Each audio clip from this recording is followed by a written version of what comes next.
Our homes are meant to be the safest havens, where we find solace and rest regardless of the day's challenges.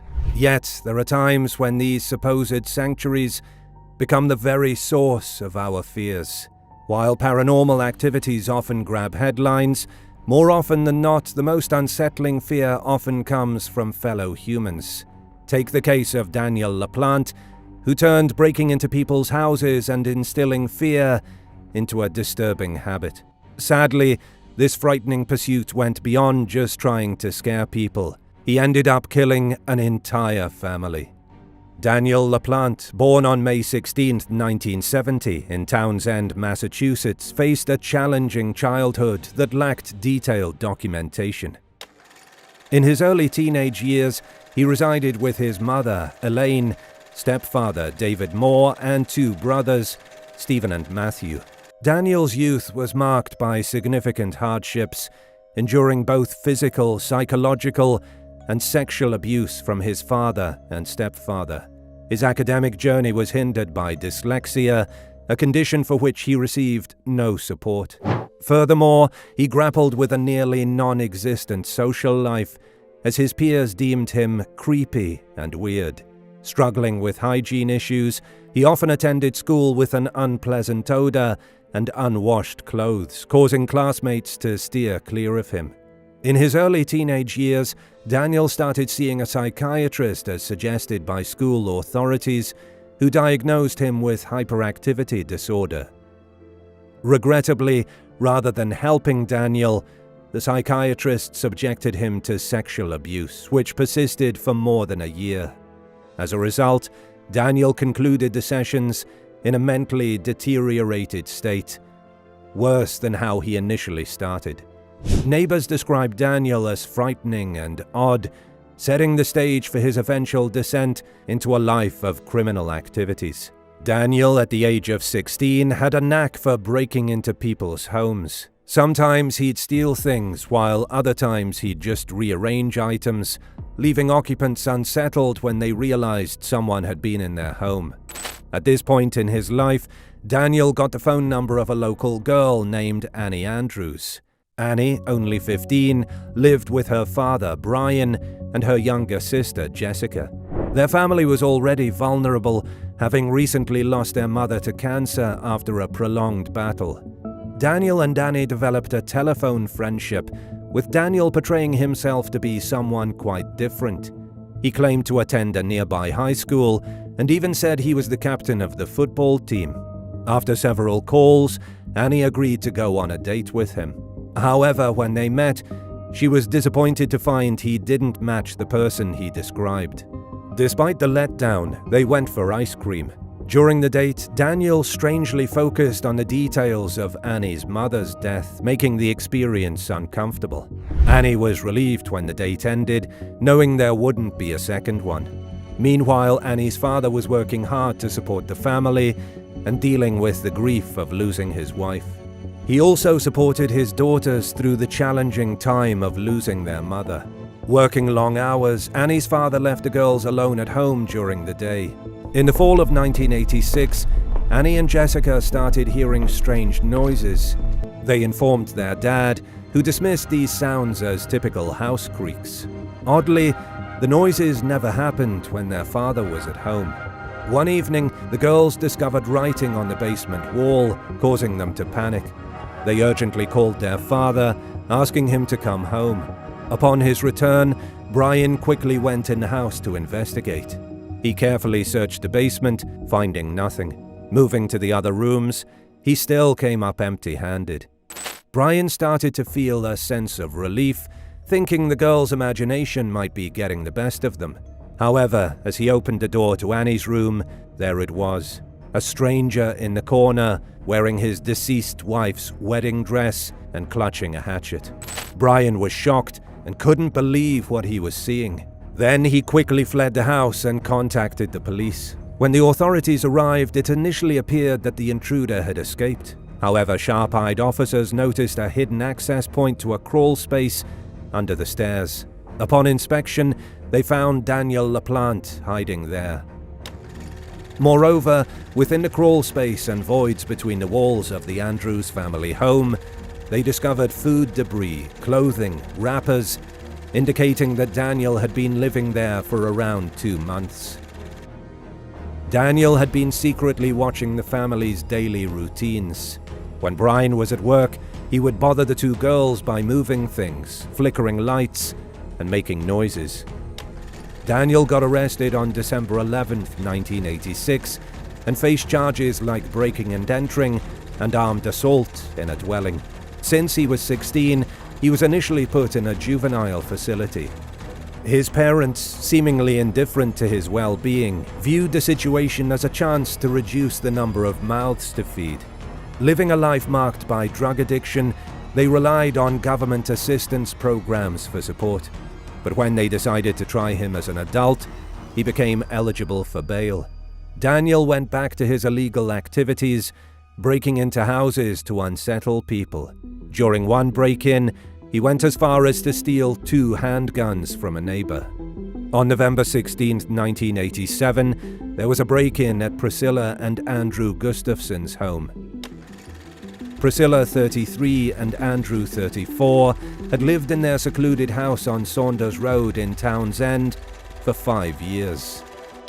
The Gustafson couple, Priscilla and Andrew, had 2 kids, 7-year-old Abigail and 5-year-old William. They were also expecting their 3rd child.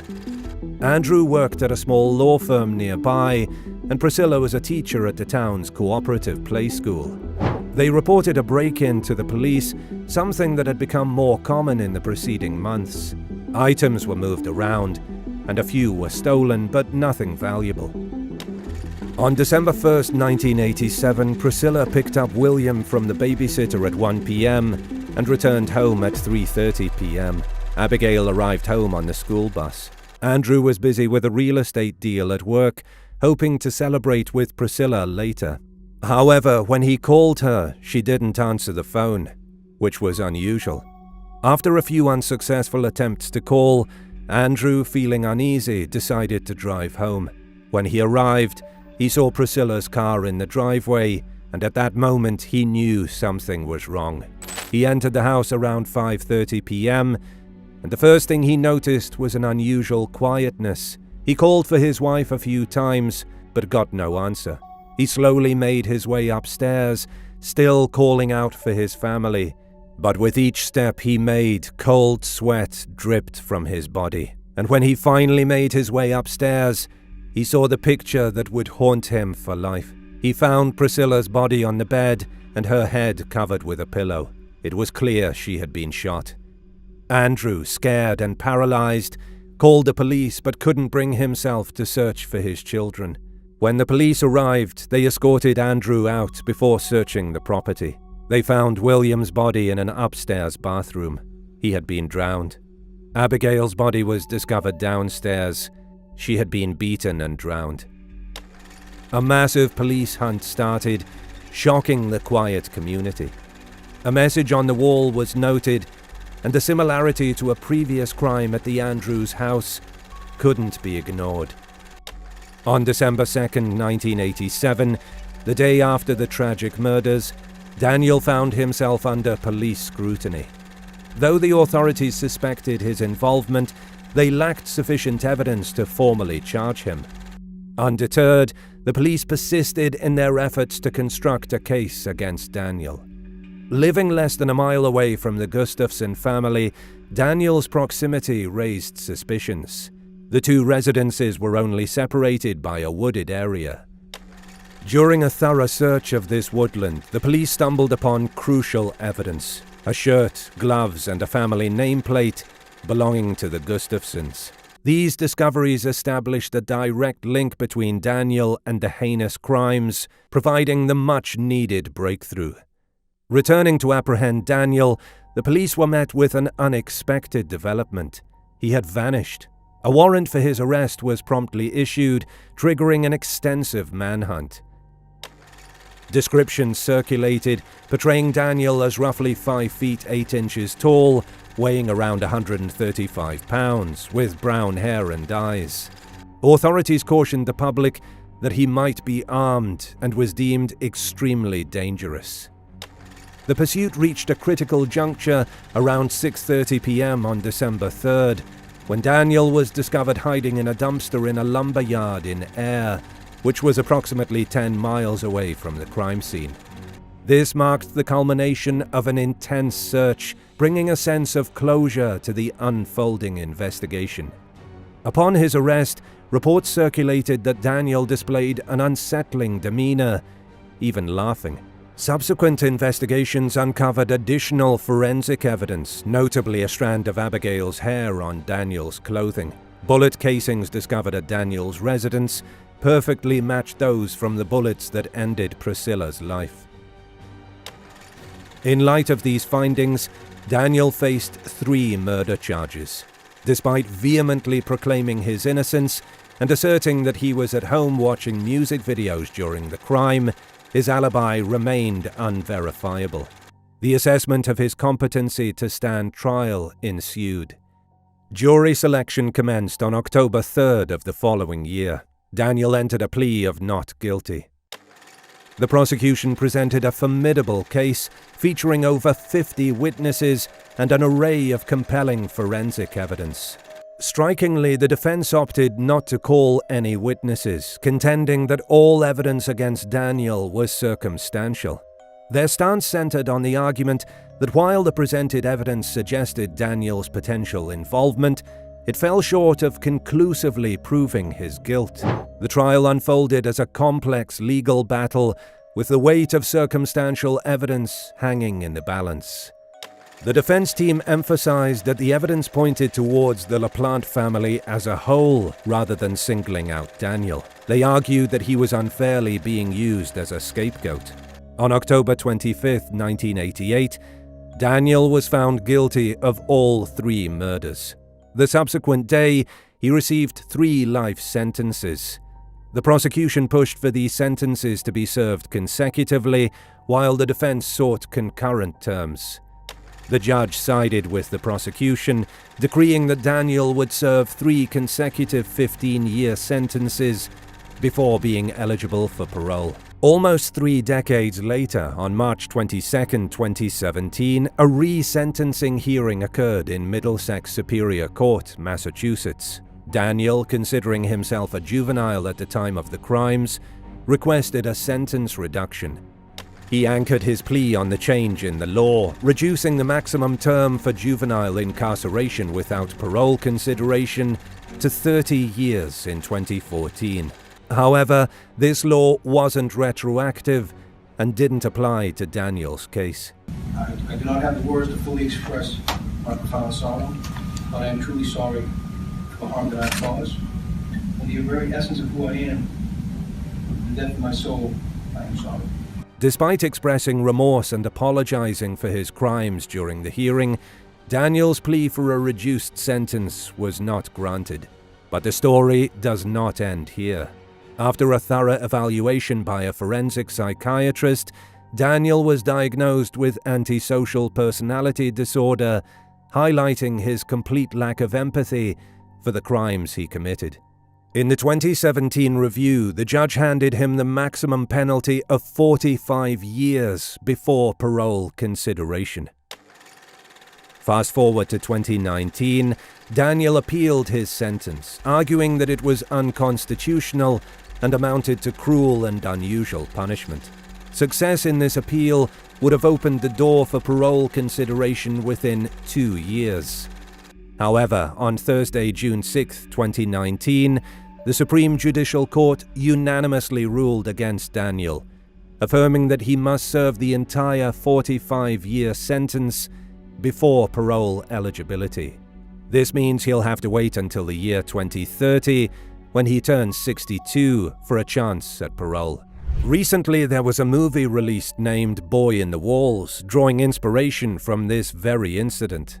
The plot follows Elisa Jensen and Chris, a recently married couple who moved to their rural Connecticut home with their son, Theo. They begin to sense an eerie feeling of being watched. As Elisa hears strange voices in their house, the shocking discovery of Joe, who has been living secretly within their home, unfolds. The screenplay, crafted by Katrina Onstad and David Weaver, drew inspiration from various real-life frogging incidents, with a particular nod to the 1986 Massachusetts case of Daniel LaPlante.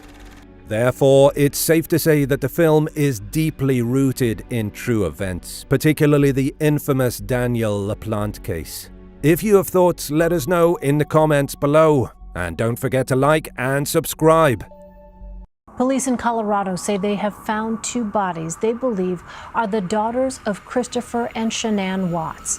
Christopher Watts reportedly confessed Thursday to killing his pregnant wife and two daughters. In a cruel twist of fate, Shanann Watts found herself caught in a chilling nightmare that shattered her once ideal life. A devoted mother pregnant with her third child and a family that had overcome financial hardships, little did she know that her husband would transform into the most infamous and haunting modern-day serial killer. Join us as we delve into the harrowing story of Shanann Watts, a tale of love, betrayal, and a descent into darkness that defies comprehension. The summer of 2018 was supposed to be a joyful time for the Watts family. Chris Watts, 33 years old, and his wife Shanann, 34 years old, were excited to learn that they were expecting a baby boy to join their two daughters, 4-year-old Bella and 3-year-old Celeste, in their suburban home in Frederick, Colorado, just outside of Denver. While Chris worked as an operator at Anadarko Petroleum and Shanann traveled frequently for her job at a nutrition supplement company called Lavelle, their focus was on their daughters. Shanann often shared their family moments on Facebook, giving the impression of a happy suburban life. However, behind the scenes, Shanann's friends began hearing about troubles in their relationship. Little did anyone suspect the horrifying and brutal murders that were about to shatter their seemingly perfect life. Here's how it all unfolded. Everything began way back in 2010. Chris sent Shanann a friend request on Facebook, despite her being from Passaic, New Jersey, and him residing in North Carolina at the time. Shanann accepted the request, thinking she would never meet him. However, their connection grew over time, leading to a relationship. They eventually moved to Colorado and had 2 children together, making Chris the best thing that ever happened to Shanann, as she shares in a later Facebook video. Bella, say hi. Bella, say hi. Then on November 3rd, 2012, Shanann and Chris got married in Charlotte, North Carolina.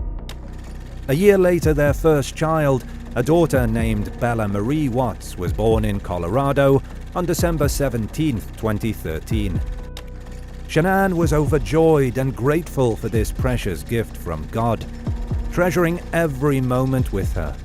Not long after, 2 years after their first daughter, on July 17, 2015, Shanann and Chris welcomed their second daughter, Celeste Catherine Watts, affectionately called Cece. She was born during the summer in Colorado. Shanann's battle with lupus makes the arrival of another child particularly meaningful, as she had been determined to stay healthy. Every moment spent with Celeste is cherished as a blessing, according to their family obituary. In June 2015, the couple faces financial difficulties and files for bankruptcy. Their combined income of $90,000 in 2014, along with credit card debt, student loans, and medical bills, led them to take this step. Their monthly expenses of $4,900, mostly allocated to their $3,000 mortgage and $600 car payments, put a strain on their finances. Furthermore, they faced legal action from their homeowners association due to unpaid fees. On May 5, 2018, Shanann shared a heartwarming Facebook Live video. Lasting over 31 minutes, she reflected on family life and expresses her joy in waking up on Saturdays and spending time with her loved ones. She talked about the upcoming summer in Colorado and shared her belief in the purpose behind life's events and the significance of the people we encounter. In the video, Chris can be seen playing with their daughters, creating happy moments together. 3 years after their second daughter, on June 11, 2018, Shanann surprised Chris with the news of their pregnancy in a video that was later released. Wearing a shirt that read, "Oops, we did it again," she shared the joyful announcement with him. Chris reacted positively, saying, "That's awesome."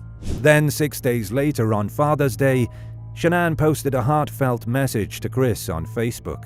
She expressed immense gratitude for his constant care and support, acknowledging the many things he did for their family, from handling laundry to looking after the kids. She credited him as the reason she felt brave enough to agree to have a third child. The message concludes by wishing Chris a happy Father's Day and emphasizing their luck in having him in their lives. But little did she know that the luck will run out soon enough. In June 2018, Chris began conversing with Nicole Kessinger, who works in the environmental department of Anadarko Petroleum, where Chris was an operator. They would often encounter each other while getting refreshments from the office fridge. Their initial conversation led to a meeting outside of the office later in the same month. But shortly after, in July, according to the Denver Post, Chris began a physical relationship with Kessinger. They saw each other about 4 or 5 times a week, and their involvement became intimate early in the month.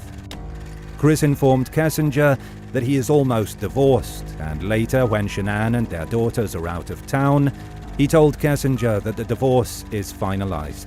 As reported by Insider, their interactions progressed rapidly. They had their first meeting at Chris's home on July 4th, followed by their first recorded phone call on July 7th. They went on a date to the Shelby American Collection Car Museum on July 14th and spent a night together at Great Sand Dunes National Park on July 28th, all while Chris's family is away. On July 30th, Chris gave Kessinger a love note before he went to reunite with his family for their vacation. 3 days later, Chris went to North Carolina to join his family for their vacation. Texts forwarded by Shanann to a friend indicated tension and trouble in their relationship, including issues with Chris's parents.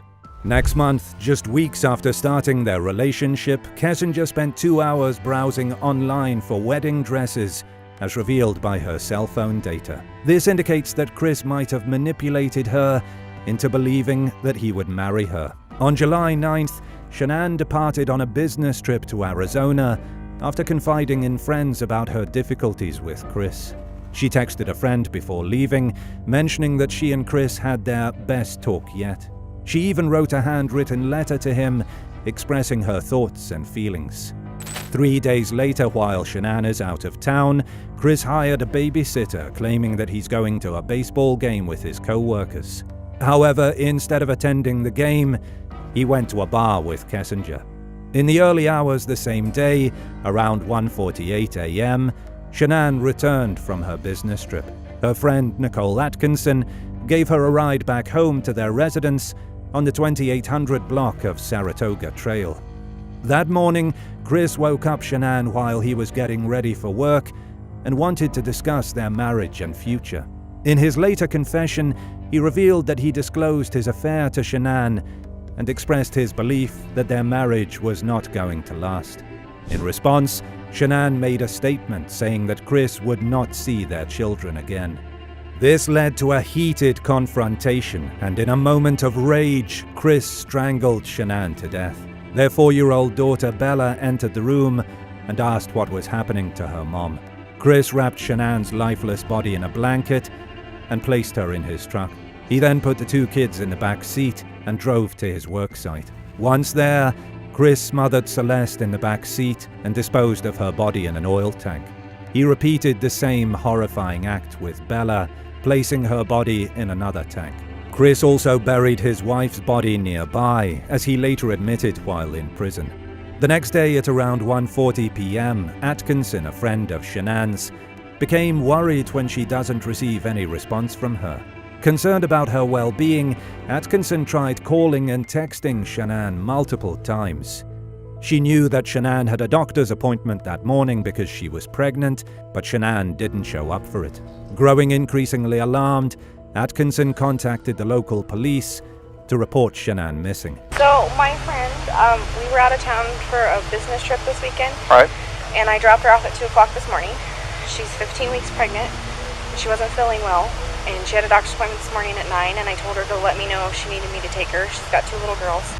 During the welfare check conducted by the police, Shanann's phone, keys, and purse were found at her house. Chris, Shanann's husband, told the news stations that she mentioned going to a friend's house with the kids, but beyond that, he has no further information.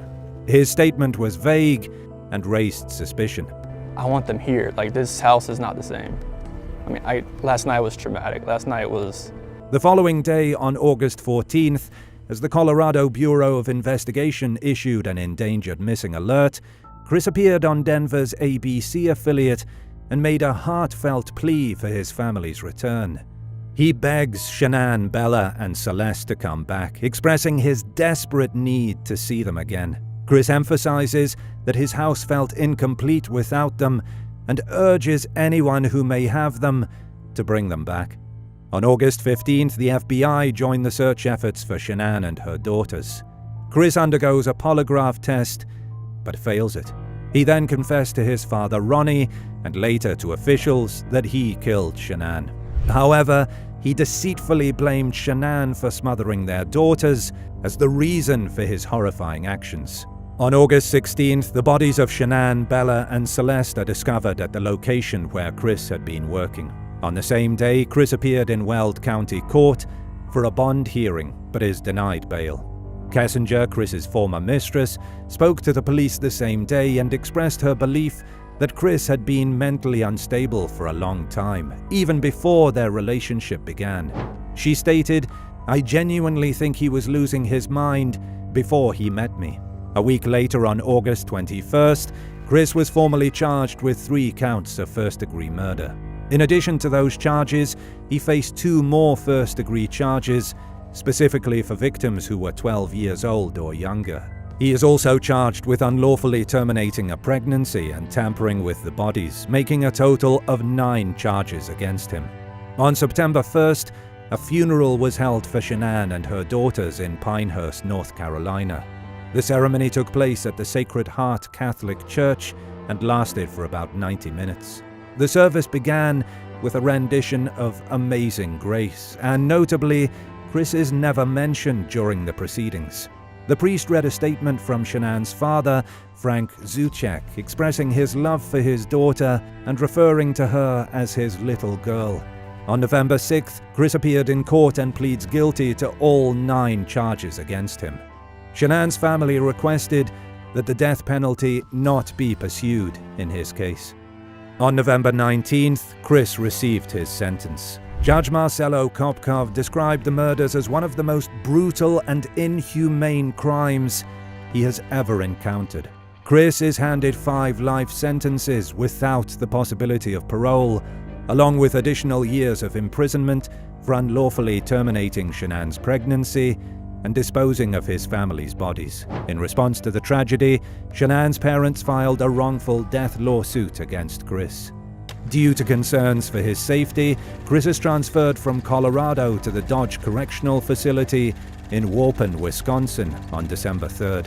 Then on February 18th, 2019, during a 5-hour interview conducted from prison, Chris provided a detailed explanation of how he killed his daughters.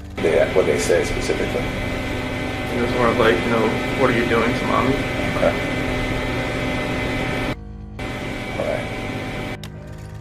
He confessed to ending their lives and disposing of their bodies. Chris admitted to an overwhelming rage and losing control, describing the moment as the pinnacle of anger. He even revealed that his older daughter, Bella, questioned if he would do the same to her as he did to her sister. He further acknowledged that his 4-year-old daughter attempted to resist his actions by fighting back. On November 18, 2019, nearly a year after Shanann's parents initiated the civil lawsuit, a judge in Weld County, Judge Todd Taylor, decided that Chris is obligated to pay them $6 million. The amount is divided into $3 million for each death and an additional $3 million for the emotional suffering caused.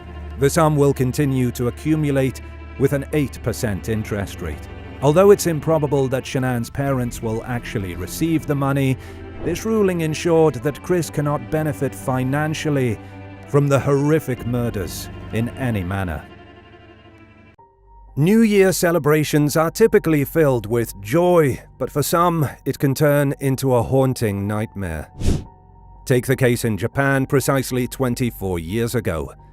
In December 2000, a family faced a horrifying tragedy as they were brutally murdered in their home in Tokyo. Despite the killer leaving behind several clues, he skillfully evaded capture. The case continues to baffle investigators, leaving questions behind to this day. The police are tirelessly on the lookout, determined to bring justice to this unsettling mystery that has cast a shadow over the new year for over 2 decades. But with each passing day, the chances that the killer would be captured become thinner and thinner. January 2001, Tokyo. Officer Takeshi Tsushida, being the chief officer at Seijo Police Station, was given the responsibility to solve this high-profile case quickly. Initially, things seemed promising, with personal items and evidence left by the culprit providing important leads. However, as time passed, it became more and more difficult. One reason for this was that the DNA found at the crime scene didn't seem to match anything in the national database, making it more difficult to identify the killer. Without this crucial lead, investigators turned to witness and surveillance evidence. Unfortunately, there wasn't much to work with. The CCTV cameras around the area didn't capture the killer, and the few witness accounts available lacked helpful details. The frustration was growing as the case seemed to hit dead ends at every turn, but the police did not give up yet. Putting the crime scene photos back into the case file, Officer Takeshi Tsushida looked at the blank A4 paper he intended to use for planning the next steps in the investigation. Besides considering checking DNA evidence in neighboring countries, the page remained empty and challenging. Tsushida, an experienced investigator, found this case particularly tough. The brutality and horror of the crime scene had deeply affected him. Despite efforts to keep the gruesome details from the public, the department's reputation was suffering. Updating his superiors on the case, Tsushida noticed their concerned looks and tired sighs. He was also asked to address accusations of incompetence and inefficiency in newspaper articles, which mainly referred to past issues in the Tokyo Metropolitan Police that had already been resolved. With determination, Tsushida stared at the blank page, vowing to find and punish the killer, regardless of the personal cost. He was committed to overcoming any obstacle to identify the person who had brutally taken the lives of 4 innocent family members.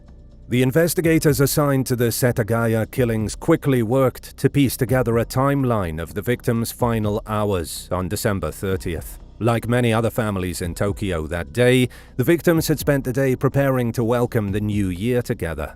Throughout their day, the Miyazawa family went shopping, made plans for the next day's celebrations with relatives over the phone, had dinner, and spent the evening watching television before going to bed. Michio Miyazawa, the 44-year-old head of the household, worked for a marketing company and checked work-related emails on his computer during the day. His wife Yasuko looked after their 2 children, 8-year-old Nina and her little brother Ray. Around 11:30 p.m., while the family was asleep, a dark figure emerged from a nearby park behind their home. This mysterious person quietly moved from a group of trees, scaled another tree in the garden, and removed a protective screen from the second-floor bathroom window. After entering through the now open window, the intruder went to the nearest bedroom where 6-year-old Ray was sleeping. The attacker strangled the boy with his bare hands. This grotesque act caused a disturbance, prompting Michio to run upstairs from the first floor where he had been sleeping. A brief and brutal struggle occurred between Michio and the assailant, who was armed with a traditional Japanese kitchen knife. The intruder repeatedly stabbed Michio in the head so forcefully that the blade broke off. Although Michio managed to inflict some minor injuries on the attacker before dying, he couldn't survive the strength and brutality of the assault he faced. After Michio's body fell down the stairs, the killer followed and repeatedly attacked it on the first-floor landing with the broken knife. After this brutal act, the killer went back upstairs to the second floor, where he inflicted even more savage injuries on Yasuko and her daughter. He used a kitchen knife from the Miyazawa kitchen to end their lives. With his apparent goal achieved, the murderer unplugged the phone line but decided not to escape. Instead, he stayed inside the house for several hours, performing seemingly ordinary tasks. Ignoring the bloodied bodies, he found the family's first aid kit and treated his injuries, leaving used dressings on the floor. After cleaning and bandaging his cuts, the killer went to the family's kitchen. There he made barley tea, ate melon slices from the fridge, and consumed 4 ice creams from the freezer. After this, it seems the attacker took a nap on one of the living room sofas for an hour or two. Upon waking up, he used Michio's computer for a while, used one of the toilets without flushing, and finally left the house in the early hours, leaving behind many clues and enough DNA for the police to solve this case rather quickly. But they were more than wrong. On New Year's Eve, the police quickly found that the family's killer had left a broken murder weapon at the scene. It had both his blood and the victim's blood on it. Strangely, he also left a small bag on the floor containing highlighter pens and a bit of sand. They collected these items and sent them for forensic analysis, hoping to identify the killer. Along with clothing fibers found, these clues were important in figuring out who he was. A clue you wouldn't think of would spark a small beacon of hope in the investigators. The killer's DNA and fingerprints were analyzed, but they didn't match anything in Japan's national databases. From the analysis, they could tell he was male, of mixed heritage, with one parent likely from southern Europe or the Mediterranean region. His blood type was A, and based on the wounds he caused, he was thought to be right-handed, slim, and around 170 centimeters tall. Examining the force used in the murders, they estimated his age to be between 15 and 35 years old. However, beyond these details, nothing more conclusive about him could be confirmed. The examination of the fecal matter left in the toilet at the crime scene revealed that the killer had eaten a simple meal of string beans and sesame seeds the day before the murders. It was later confirmed that both the kitchen knife used and the killer's clothing were bought in Japan's Kanagawa prefecture, which is over an hour's drive away. Over time, the police found out that only 130 units of the killer's sweater were made and sold. Unfortunately, they could only locate 12 people who had bought these garments. A surprising clue came from analyzing the sand found inside the abandoned bag, adding to the mystery of the attacker's identity. Scientists have traced a certain type of particle back to the Nevada desert in California, specifically around the Edwards Air Force Base. Since a family was murdered in that area, various ideas have been proposed about who might be responsible. These ideas differ in how believable and credible they are. Unfortunately, the evidence collected by the police is so limited that none of the suggestions seems more realistic than the others. One common theory is that the family may have been targeted by a stalker or sexual predator. Some psychologists point to the difference in injuries between female and male victims, suggesting the killer might have had a deep hatred for women. Another idea is that the extreme violence indicates a crime of passion, possibly involving someone obsessed with Yasuko Miyazawa or an associate who felt wronged by the family in the past. Despite looking into known sexual predators and post-murder crimes, as well as questioning friends and extended family, no concrete evidence has been found to support these theories beyond mere speculation. If the Miyazawa family had done something wrong in the past, it hasn't been discovered yet. Another popular idea, aside from the family's history, is that the killer might have been a migrant or a drifter. The house, like many others in Japan, was close to a transportation hub, leading some to think the killer traveled around the country using the extensive rail network. But this would not answer his intention for the horrible act. Some believe a man named Paul Mueller was responsible for a series of killings in the southwestern United States in the late 1800s, including the infamous Villisca axe murders. According to this belief, he would travel by train through isolated rural areas, look for casual work, break into family homes, and use their own tools to commit the murders. This murder could be something similar. Since the 1980s, Japan has experienced an increase in immigration from nearby Asian countries. Additionally, the country faced issues with drifters in the 1990s due to financial instability, leaving many unemployed and struggling. Some individuals never fully recovered and chose not to reintegrate into society, feeling let down. Instead of someone connected to the Miyazawa family, is it possible that the targeting was entirely random? Could the killer have picked their house by chance, being the first one he encountered as he left the nearby park? Another theory is that he saw them shopping and decided to follow them home on impulse.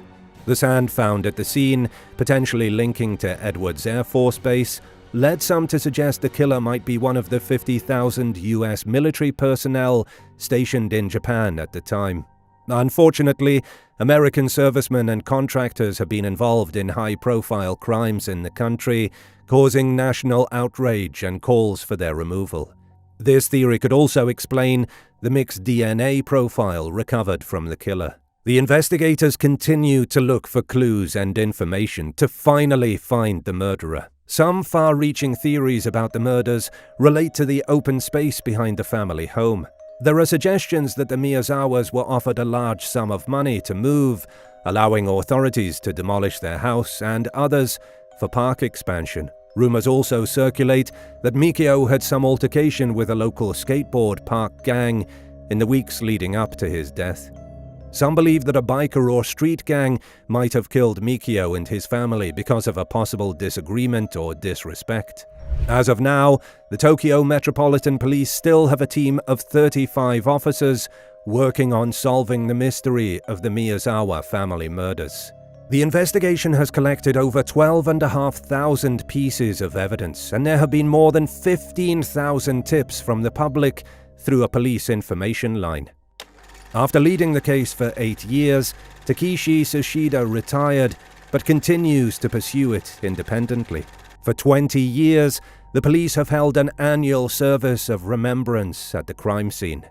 There's a reward of 20 million yen, over $150,000, the largest ever in Japan, for reliable information leading to the arrest of the suspect in the Miyazawa family's case. Japan got rid of its time limit for prosecuting murder only in 2010. Otherwise, the killer might have escaped punishment, even if caught. The police are actively working on the investigation, with over 280,000 investigators involved and over 16,000 tips followed up on. The Miyazawa family's house, where the tragedy occurred, is still standing, contrary to the initial plan to demolish it after they moved out. 3 years ago, Yasuka's older sister, Anna-Rie, opened the house for reporters. In a video of that tour, you can see boxes of the family's belongings returned by the police. Some of their furniture is still there, and on one wall, there are penciled lines marking the children's growth. A round plaque with the family's name, surrounded by flowers, hangs on the outside wall by the front door. What are your thoughts? Do you think the killer will be found one day? Let us know in the comments below.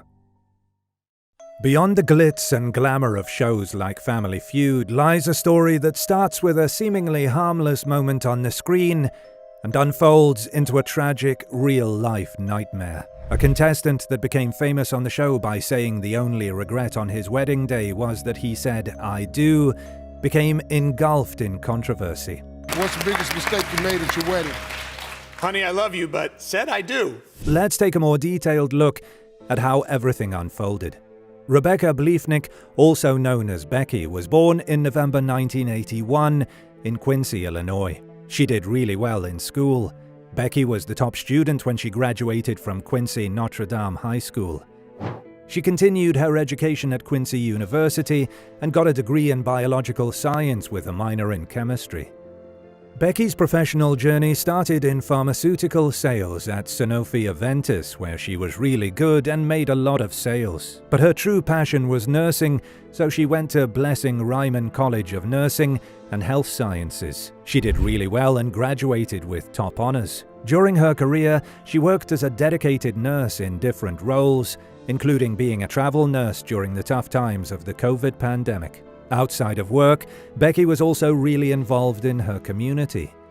She volunteered at St. Peter's Grade School Association and helped out with an animal rescue group. She even planned to volunteer at Quest Stables to help with horse riding for therapy. When she was studying at Quincy University, Becky met Timothy Bleefnick, who was a well-known college football player and later became a part of the university's Hall of Fame. They started a relationship and got married in 2009 in Fort Wayne, Indiana, before coming back to Quincy, where they bought a home on Kentucky Road and had 3 beautiful children. Their family was always really close and happy. Timothy worked as a sales executive at Quincy Farm Products, and Becky was happy with her job at Blessing Hospital. However, after 10 years of marriage, things started to change. Even though Becky loved being with her boys and shared pictures of their family moments online, their relationship started to show some problems. By February 2019, they decided to separate. Becky stayed in their home, and Tim rented a house nearby on Hampshire Street. They shared taking care of their kids. During their separation in May 2019, Tim and some relatives went to Los Angeles to be on the TV show Family Feud. Honey, I love you, but said I do. For goodness sake, I love my wife. For the Bleefnick family, this was an event that happened during this time. It was a really great experience for them. Wow, we're here at the Wagon for the Family Feud viewing party. Our family went last May to tape the show, and today we finally get to watch it. I'm so excited. It was amazing. Steve Harvey was really good. The whole thing was so cool, being on the stage with our names in lights. Steve Harvey and the competition was really fun. We had a blast. Meanwhile, back in Quincy, Tim's short time of being on TV ended, but his problems in his marriage didn't. The years that followed were filled with frequent arguments about taking care of the kids, money, and more problems. The Bleefnick family couldn't agree on anything, big or small, so it wasn't a surprise to either of them when Tim asked for a divorce in January 2021.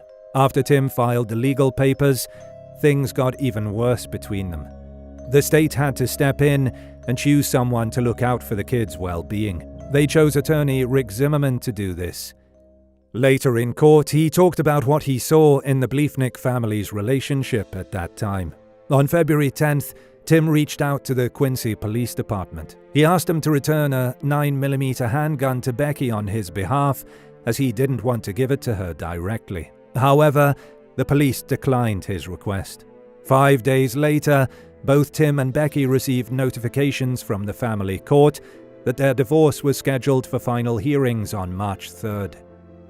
This court date presented an opportunity to resolve their legal issues and start moving forward.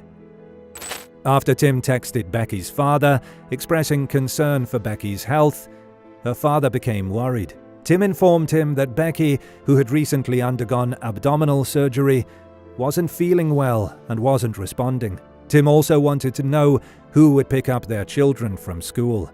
Becky's father decided to check on her. Upon arriving at Becky's home, he found the front door open and her car in the garage. As he walked through the house, he entered the bedroom and was devastated to discover Becky's lifeless body on the bathroom floor. Rigor mortis had already set in, indicating her tragic fate. He called 911 around 3:30 p.m., and a patrol officer arrived within 3 minutes. The officer noticed signs of forced entry on the bedroom door. Becky's body was found in the bathroom with multiple gunshot wounds and several shell casings nearby. The officer alerted the police department's Criminal Investigation Division. They began processing the crime scene, investigating the area, and reviewing surveillance footage. On the morning of March 1st, 2023, which was 8 days after Becky's passing, Tim Bleefnick was pulled over by the police. This happened just 2 blocks from his home. The police served him with search warrants for his house and car. Tim handed over his keys and was taken to a relative's house while detectives and officers searched his rented home and car. It's important to mention that Tim was not arrested during this encounter. Police records show that he was cooperative throughout. The evidence gathered from Tim's home, car, and the crime scene was then sent to the Illinois State Police Crime Lab in Springfield for analysis.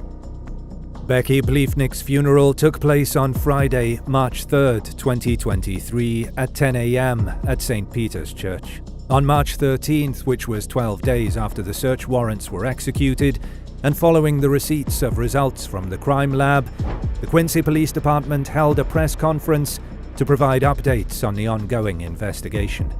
The final minute of Becky's life wasn't spent surrounded by her 3 children's loving embrace. Those last moments weren't filled with love, care, and tenderness. Instead, they were marked by fear, agony, and terror. As she lay on the bathroom floor's cold tiles, her life was slipping away from her due to bleeding. Just moments before, Becky had heard the upstairs bedroom window shatter. Unbeknownst to her, someone was breaking into that window at that very moment, using a crowbar to force it open. All she realized was that she was alone at home. No one else should have been inside. Her 3 boys were supposed to be at their father's house nearby.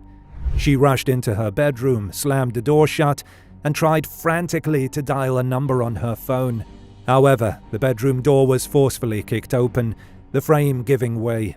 In her panic, the phone slipped from her hand. The last number she tried to dial, 911, seeking help. As the door burst open, she fled to her bathroom, turning around just in time to hear a gunshot, and then she collapsed onto the floor. Lying on her back, she faced the eyes of her attacker. Eyes she had gazed into before. Eyes that had once made promises of "till death do us part." Those eyes belonged to her murderer, her husband, the defendant. He aimed a gun at her, and then he fired, not once, twice, or thrice, but 14 times, filling her body with bullets. Afterwards, he fled the scene, leaving Becky to die alone on the floor. But his errors didn't start and end on the day of the incident. In January 2023, just weeks before Becky's death, he asked a neighbor if their backyard was under video surveillance. Remember how Becky didn't want the defendant's father around their boys? On February 23, 2023, the defendant took a Little Tykes basketball hoop to his father's house, the same day Becky was killed. He also picked up the boys from school an hour early, which was unusual. The police examined the defendant's computer, phone, and fitness armband. They discovered searches on his phone, including inquiries about opening doors with a crowbar, homemade pistol silencers, police response times, gun registration, and cleaning gunpowder off hands. These details suggest that he might have been preparing or planning something. From the same phone, there was evidence that the defendant was researching how to open a window using a crowbar. And on February 23, 2023, he searched for how to escape if trapped in a basement. These searches raise questions about his intentions and actions leading up to that day. As additional evidence, previously Becky had sent a warning text message to one of her friends. If something ever happens to me, please make sure the number 1 person of interest is Tim, as that is who would do something to me. Then in May, just 2 months later, a verdict was reached. The prosecutors claimed that Bliefnick had used Google to find information about committing a murder. He had ridden a bike from where he was staying, which was around a mile away, to her house. He managed to open a window on the 2nd floor using a crowbar and then shot his wife. Detective Eric Cowick from the Quincy Police Department testified about this. Mr. Bliefnick was sentenced by Judge Robert Adrian of Adams County, Illinois. You researched this murder, you planned this murder, you practiced this murder, you broke into her house, and you shot her. 1, 2, 3, 4, 5, 6, 7, 8, 9, 10, 11, 12, 13, 14 times. The judge noted that some of these shots were fired while the victim was on the ground. I'm not sure how much time it took you to do this, but some of those shots hit her while she was lying down, the judge added. All of this happened while your children were upstairs in your home, sleeping peacefully in their beds. After being arrested and put on trial in May, Beefnik was found guilty of first-degree murder by the jury following a week-long trial. In 2013, Anthony Blummel was excited when he got back in touch with his biological mother, Keisha Scharberg. But after his relationship with his adoptive parents broke down, he had been asked to leave the home of his adoptive parents, Roger and Melissa Blummel. While Scharberg was very happy about reconnecting with her son, little did she know that this reunion would lead to a dangerous plan driven by Anthony's desire for revenge. Roger and Melissa Blummel got married in the 1990s. Melissa, 53, used to work at a bank as a person who handles money. Later, she got a better job as a vice president there. Roger, 48, used to sell a type of vehicle called a bobcat. Later on, he started his own business. Even though they really wanted to, Roger and Melissa couldn't have children by themselves. In the year 2001, they decided to adopt kids. A person who helps with adoptions, called a social worker, told them about a lady named Keisha Scharberg.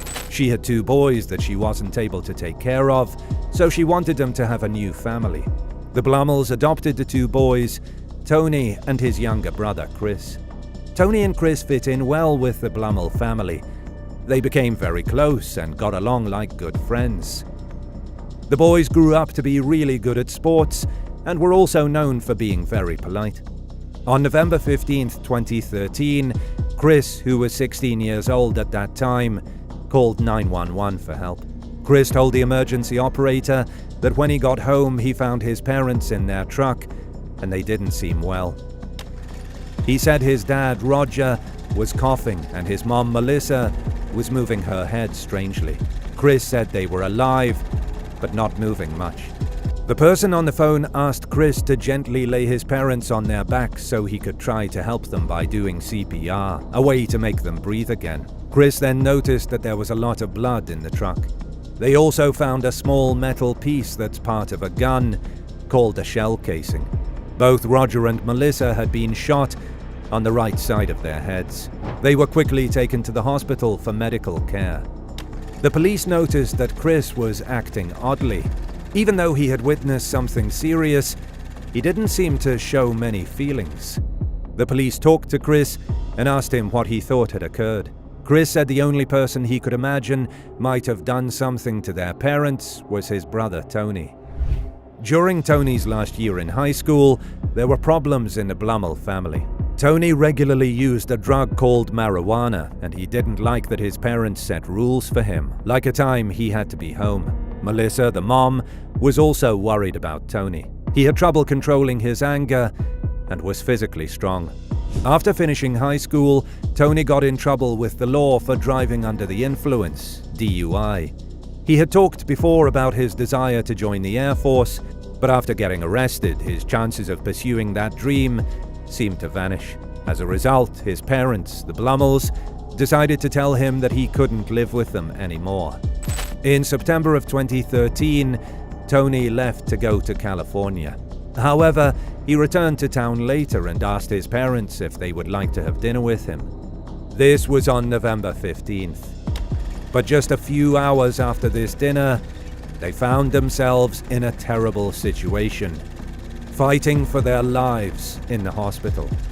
As a part of the investigation, Chris, Tony's younger brother, was taken to the police station for another interview. However, Chris refused to provide any further information.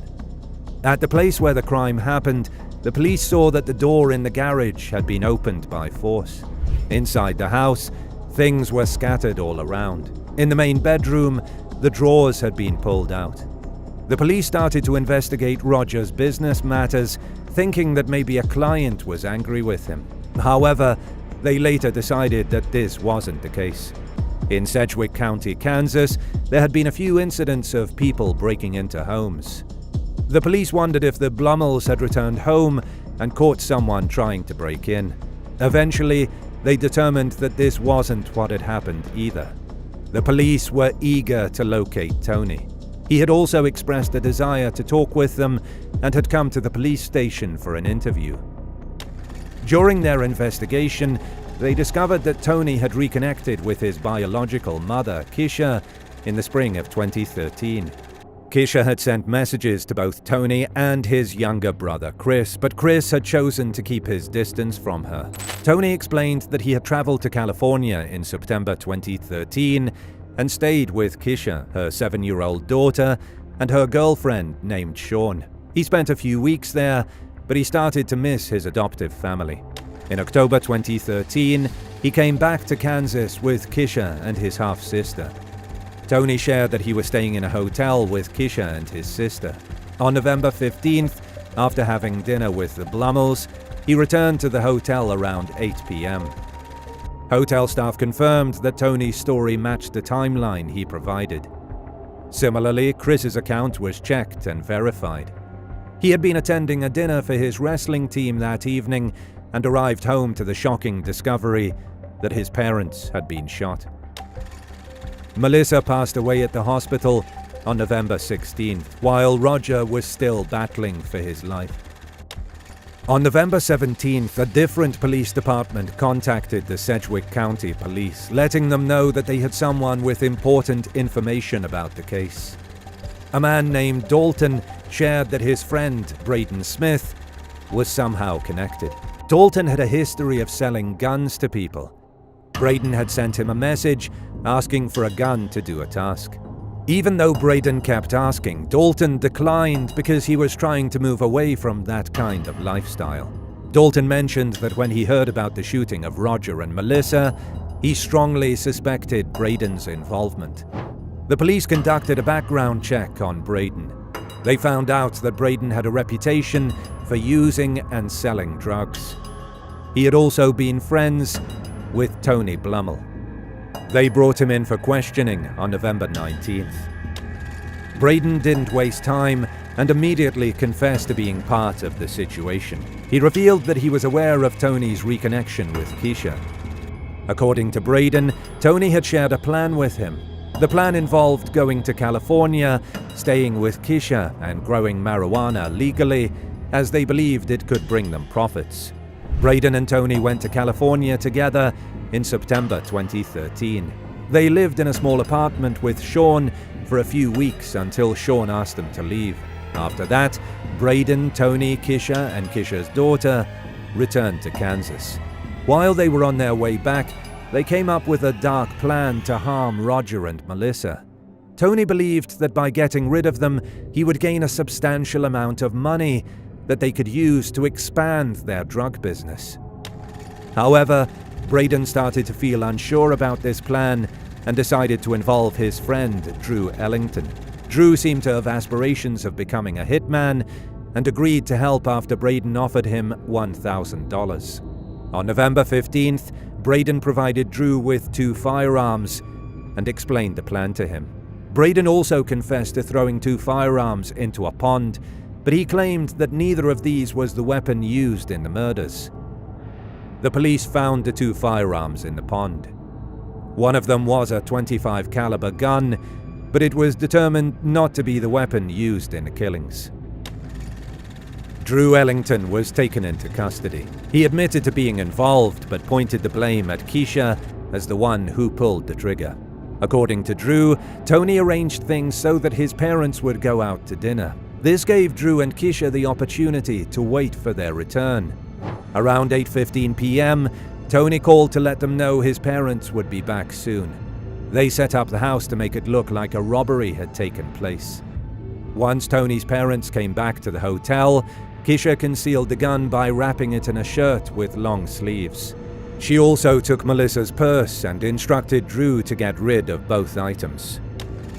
Drew drove to a residential area and disposed of the gun and the purse by tossing them into a creek. It was later confirmed that the gun was the one used in the murders. On November 19th, Drew was officially charged with capital murder and aggravated robbery. Keisha and Tony were both arrested on the same day at the hotel. While Tony admitted his role in the crime, Keisha denied any involvement. Tony was even brought into the room during Keisha's interrogation and affirmed that he had already shared all the information with the police. However, Keisha continued to deny her involvement. It seemed that Keisha had desired an open adoption, but the Blummels had declined. This had left her angry at them for many years. Keisha believed that with Roger and Melissa out of the picture, she might be able to reconnect with Chris as well. Tony found out that he had been removed from his parents' will. He made a comment indicating that their actions had been in vain. Subsequently, Tony, Keisha, and Braden were all taken into custody and charged with capital murder and aggravated robbery. Roger lost his battle with his injuries and passed away on December 21st. On May 15, 2015, Tony and Keisha decided to plead no contest in exchange for a life sentence without the chance of parole. Braden Smith admitted to second-degree murder and was given a prison sentence of 24.5 years.